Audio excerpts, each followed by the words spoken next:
Sa mundo ng figure skating, muling nanguna sina Maxine Bautista at Paulo Borromeo sa 2025 Philippine National Figure Skating Championships sa Pasay City.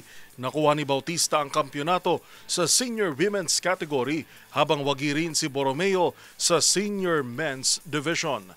Narito si Matchpoint Mili Borja.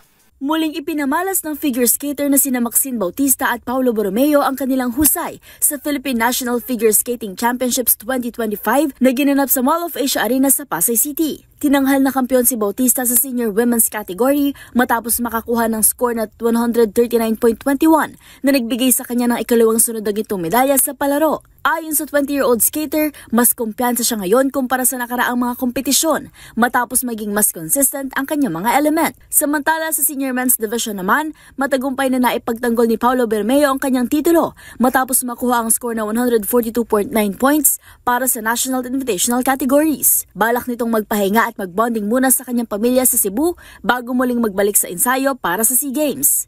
Ayon naman kay Philippine Skating Union President Nicky Cheng, nakikita niya ang patuloy na paggunad ng Pilipinong skater. Dagdag niya, ito ay senyales ng mas maliwanag na kinabukasan para sa figure skating sa Pilipinas. At yun ang mga latest updates sa mundo ng sports.